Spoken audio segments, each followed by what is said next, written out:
ओम नमो भगवते वासुदेवाय। देखिए, विदेशी इतिहासकार सर टी आर्नोल्ड और इतिहासकार लेन पोल ने बताया कि भारतवर्ष में इस्लाम कैसे फैला था। एक बार जरूर सुने, बहुत ही सच्चा प्रसंग है। भारत की धन संपदा से आकर्षित होकर अरब के खलीफाओं ने इराक के सूबेदार हज्जाक के साथ मिलकर भारत पर सन 636, 637, 643 और 644 में 4 बार लूटपाट के लिए अपने आक्रमणकारी आतंकियों को भेजा था। लेकिन सफलता नहीं मिलने पर भारत की घनी धन संपदा और उनकी धनाढ्यता उनके मन में घर कर गई थी।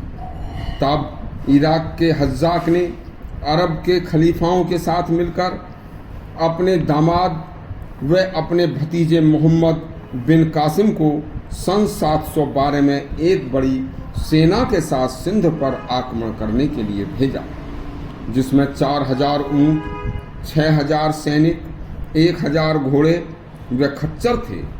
सिंध में प्रवेश किया। इतिहासकार डॉक्टर ईश्वरी प्रसाद के अनुसार जब मोहम्मद बिन कासिम, जो इराक के सूबेदार हज्जाक का सगा भतीजा भी था और सगा दामाद भी था, वह बड़ी सेना के साथ देवल मकरान के रास्ते होता हुआ आ रहा था, तब रास्ते में जाट, गुज्जर व मेद लोग पड़ते थे। उन्हें मोहम्मद बिन कासिम ने अपनी जबरदस्ती से अपनी ताकत से अपने में मिला लिया था। तब उसने 712 में पूरे सिंध को छोड़कर घेर कर भारी ताकत के साथ आक्रमण किया। उस समय सिंध का प्रशासक राजा दाहिर का सगा भतीजा था। उसने अरबी सेना से डटकर मुकाबला किया, लेकिन मोहम्मद बिन कासिम की बड़ी सेना से हार गया।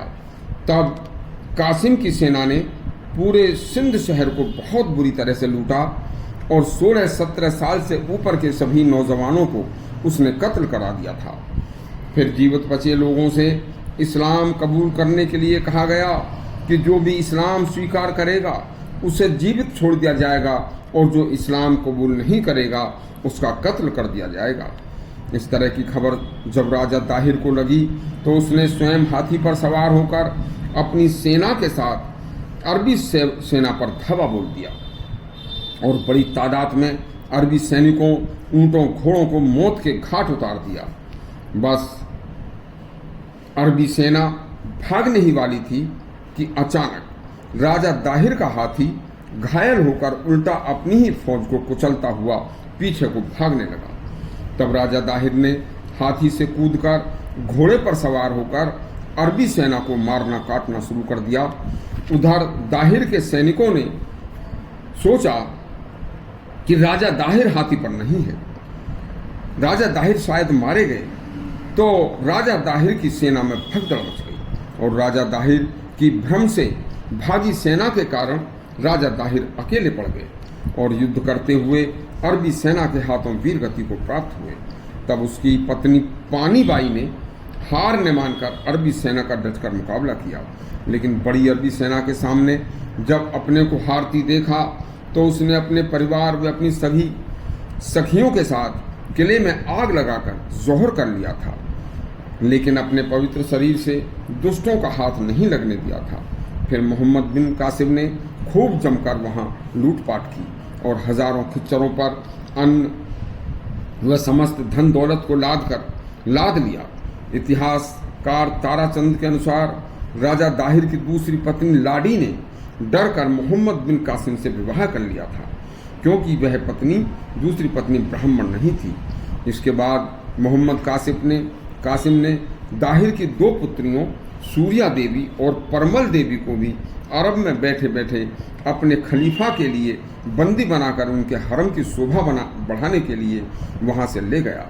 लेकिन दोनों पवित्र ब्राह्मण कन्याओं, राजा की कन्याओं ने अपना धर्म खलीफा व मोहम्मद बिन कासिम से बचाकर मोहम्मद बिन कासिम की मृत्यु का जाल बुनकर मोहम्मद बिन कासिम की मृत्यु का कारण बनी और बाद में खलीफा ने फिर दोनों ब्राह्मण कन्याओं को मृत्यु का दंड दिया था। सिंध पर विजय के बाद लगभग 150 वर्षों तक सिंध पर खलीफाओं का राज रहा। सिंध पर कुछ हिस्से पर राजा जयसिंह का भी अधिकार था, लेकिन बाद में अरब के खलीफा के दबाव में आकर उसने इस्लाम कबूल कर लिया था। देसी और विदेशी इतिहासकारों के अनुसार सिंध विजय की इस्लामिक इतिहास की पहली घटना है। इसके बाद तो भारत की आपसी फूट, एकता, कमजोरी, बिना कारण आपसी अपना अपना अहम, राजाओं की दुश्मनी के कारण यह कमजोरी देखकर विदेशी आक्रमणकारियों ने पूरे उत्तर, पश्चिम, पूरब भारतवर्ष पर जहां जिसका दाव लगता आक्रमण करता चला जा रहा था और फिर लूटपाट मचाते और जबरन वहां के राजा सहित वहां के लोगों को इस्लाम ग्रहण कराकर जबरदस्ती मजबूर करते थे। देखिए, यह भारत में इस्लाम फैलने की सच्चाई है। इस तरह के और भी इतिहास के सच्चे किस्से सुनने के लिए हमारा चैनल सब्सक्राइब करें और घंटी दबाएं। धन्यवाद।